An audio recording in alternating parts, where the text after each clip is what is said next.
Hello and welcome to the Golf.com Tiger Tracker. Joining me today, Golf.com's Mike Walker. And Mike, college basketball has March Madness. Here in the golf world, we have Masters Mania. And it's pretty exciting this year. Tiger Woods hasn't won since 2005. But in my opinion, he is more poised to win this year than ever before, perhaps. But going into the Masters, he's taking 2 weeks off. What's up with that? Why is he cooling the jets right now when he's playing such great golf? Yeah, I mean, I don't think it's the best idea. I mean, I think this is a situation where he's such a creature of habit, and he doesn't usually play Houston, and the schedule's making this weird San Antonio before the Masters that never happens. But I think it's a bad idea. I think that this sort of post-scandal, post-injury Tiger plays best when he's playing a lot. And I think you see that he added the Honda. He didn't win that, but then he wins Doral, he wins at Bay Hill. I get why he's not playing, but I don't really think it's the best idea.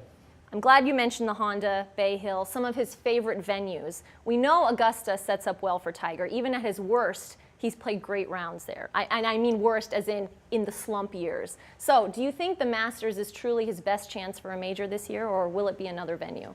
I don't think the Masters is his best. I mean, I know he's the prohibitive favorite going in. I still think that, I mean, he hasn't had, I mean, 2005 was a long time ago.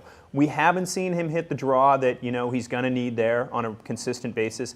I think, to be honest with you, I think Merion kind of sets up the best for him. I think he'll be able to play small ball there.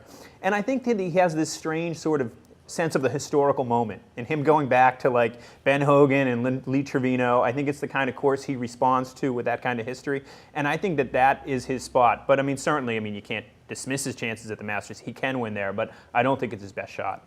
Are his chances better or worse at Merion, depending on whether he wins or loses at Augusta? Wow.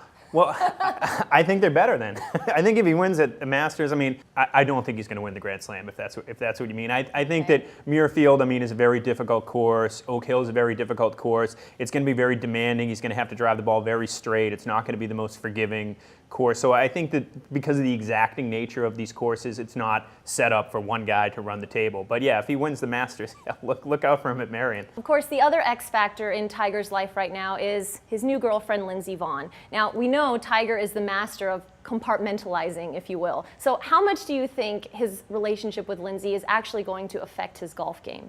I mean, I think it's had a really good impact. I think that something in golf that maybe is not in other sports is I think when things aren't going well in your personal life, it becomes apparent on the golf course. You're standing around, you're not doing a lot of times. And for him to be in a stable relationship after what he's been through and someone who understands the demands on a championship level athlete, I mean, I think it's nothing but good for him. I mean, you're on tour a lot. I mean, what's the sense of what he's like these days?